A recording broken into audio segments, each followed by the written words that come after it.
విజయ్, నీ ప్రాణం తీస్తానని మాటిచ్చాను, తీశాను. ఇప్పుడు నేను చచ్చిపోతున్నాను. అయినా నాకు బాధ లేదు. ఒక సింహం చేతిలో ప్రాణం వదులుతున్నందుకు గర్వపడుతున్నాను.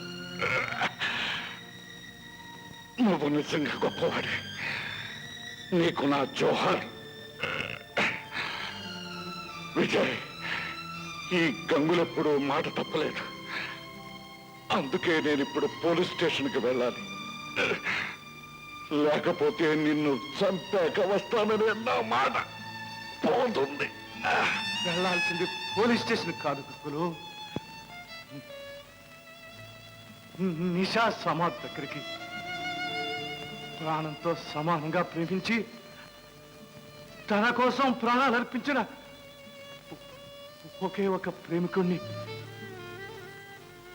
నిన్ను చూస్తే నిషా ఆత్మకు శాంతి లభిస్తుంది. అంటే అంటే నువ్వు నిషాని ప్రేమించలేదా? భగవాన్, ఎంత పొరపాటు చేశాను భగవాన్. జీవితంలో ఆఖరి క్షణాల్లో దిద్దుకోలేని పొరపాటు చేశా.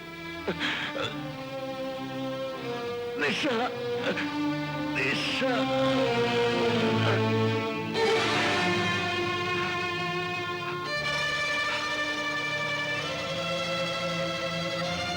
శాంతి, కుమార్, అమ్మాయి గారు.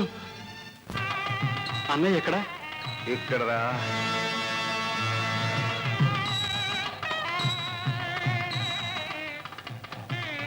పంతులు గారు, మీరు కానివ్వండి. ఓం పూషాపేతో రజతో హస్తగృహ్య అశ్వినో త్వా ప్రవహతాగుం రథేన గ్రహాన్ గత్రయండి మాంగళ్యధారణ ముహూర్తః సుముహూర్తోస్తు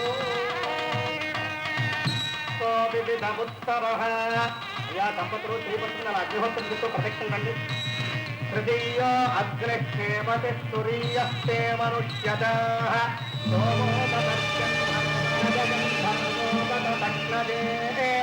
రజంక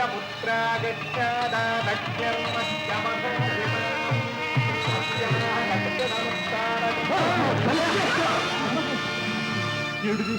ఏం జరిగింది చెప్పనయ్యా. ఆ గంగులు నన్ను ఎత్తికిపోయాడు.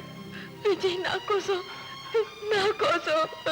నీకోసం ఇది చాలా చిన్న సహాయం అమ్మాయి గారు.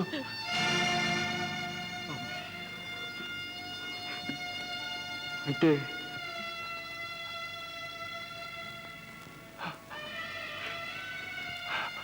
గీత నువ్వు చెప్పిన కాదు కాదు.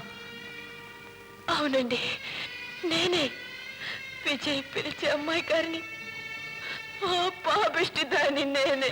అమ్మాయి గారు, నా మాట ఏమిటి? వద్దు. చెప్పని విజయ్. కుమార్, విజయ్ జీవితం అంతా నన్ను ప్రేమించాడు. నేను జీవితం అంతా అతని ద్వేషిస్తూ గడిపాను. ఎంత పని చేసావనయ్య, నాతో ఒక్క మాట. ఇదొక్కటే నా జీవితంలో గర్వపడే పని తమ్ముడు.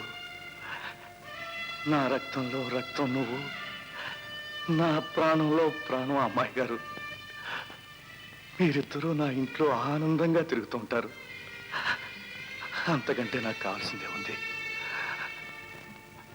అమ్మా శాంతి, అన్నయ్య, అమ్మకిచ్చిన మాట నిలబెట్టుకున్నాను. నిన్ను ఇంటి దాన్ని చేశాను. బాబు శేఖర్, నాది అని గర్వంగా చెప్పుకునే విలువైన ఆస్తి నా చెల్లెలు నీ చేతుల్లో పెడుతున్నాను.